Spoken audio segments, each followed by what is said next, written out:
السلام عليكم ورحمة الله. Peace be upon you all. According to what has been announced, the Israeli government, the release of the Palestinian prisoners was postponed following the release of the Israeli detainees, protesting that they are a hardship of the scene of the release.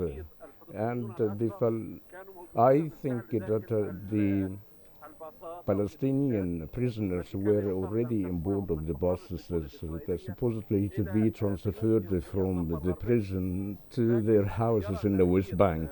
But there was a postponement of the release, and the goal is the more of procrastination and the submission to the hints and the threats of the Israeli extremist leaders such as Gumtrich and Bin Ghafir. As I've heard in a few minutes ago through your news, that the scenes coming from Gaza is affecting the internal Israel by division, and Bin Ghafir consider it as a surrender. This scene predict us to the Israelis' behavior in the future, as in the first phase, postponing the release of Israelis. So what is going to be done for the second phase? Most probably, they will to do the same aggressions against the Palestinian as they did before. No, sir, sorry for cutting in, but in your view, why do you think Hamas has characterized this exchange as a victory for the Palestinian cause?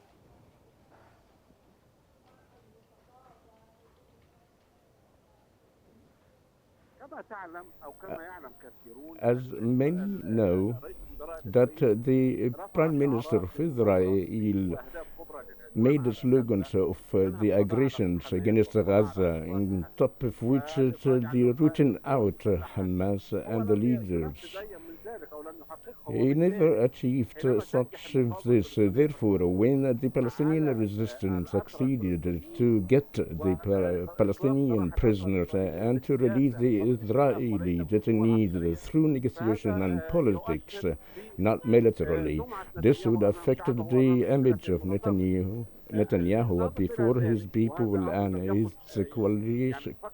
In addition, that Israel never thought about it as much, which is the symbolic scenes where the Palestinian resistance to get out once or two times from the refugees, particularly in Jabalia and then in Khan Yunis and at El Sinwar house, wearing a Palestinian uniform. So they wish to say to Israel that it was still strong.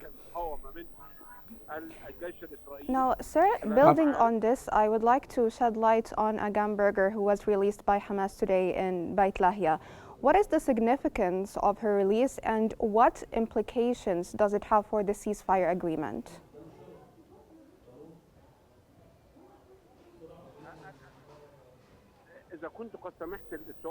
If I could heard it right, you're talking about Arbel Ehud. There was an argument whether they are. No, sir, I was talking about Argam Berger, who was released today by Hamas in Beit Lahia. Agam Berger. This captives, Beit Lahia, as we all know, is mostly close to the Israel, the territories of 1948. As Israel proclaimed that they controlled and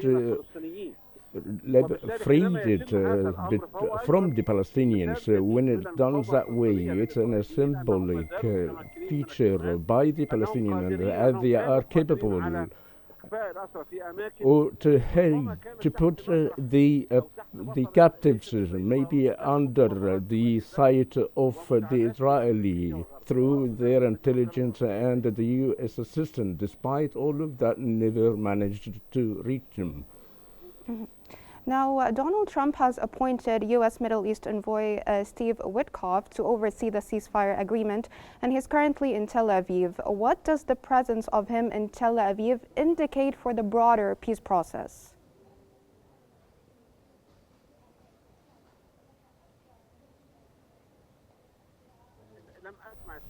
I did not hear the question right. I was talking about how Donald Trump appointed Steve Witkoff as the U.S. Middle East envoy, and he's currently in Tel Aviv to oversee the ceasefire agreement. What does his presence in Tel Aviv indicate for the broader peace process?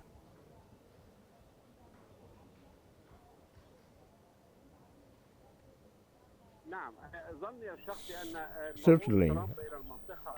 I believe that Steve Witkoff, the U.S. envoy in the Middle East, wouldn't have a role of the exchange swap as the process being agreed upon in details, and its obstacles will be tackled through the Egypt established monitoring room. But the core point is that his envoy is exploring the process of the second phase. Donald Trump personally is able to play a great role, and his envoy would tackle or explore the things in the ground, and the main cause is the occupation, not the Palestinian in Gaza. He has a statement that was very strange. I'm talking about the envoy of USA by saying if Jordan and Egypt rejecting the idea of displacing or taking the Palestinians, so that they have to search for alternatives, which is very strange. Supposedly US as the Palestinian as the Israeli supporter, so they should search for the alternative. Israel is the one encourage Palestinian occupied, so it is not realistic to request from the Palestinians to be deported and ask from Egypt and Jordan to receive them. So, and Egypt's position was very clear and crystal by receiving the Kenyan of president by saying that Egypt is not going to accept and to participate in receiving the Palestinian because as it is unjust for the Palestinian. Now, sir, following the Israeli government's outrage over the transfer of Israeli detainees to the Red Cross, is Tel Aviv trying to create a pretext for potentially not complying with the remaining phases of the agreement?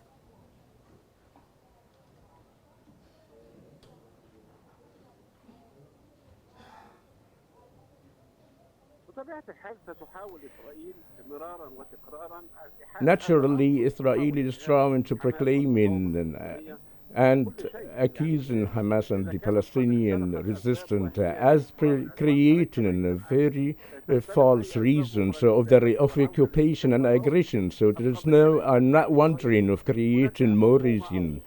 The issue in Israel that there is a far-right coalition in the government, and the second point, the international community, particularly the United States, is leaving Israel doing as they like and threaten the Middle East.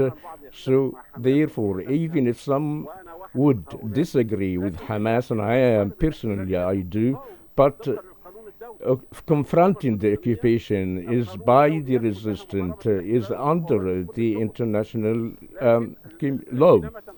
But when the things are reversed and the Palestinian people is the problem, not the occupation, so now we are facing a very strange matter.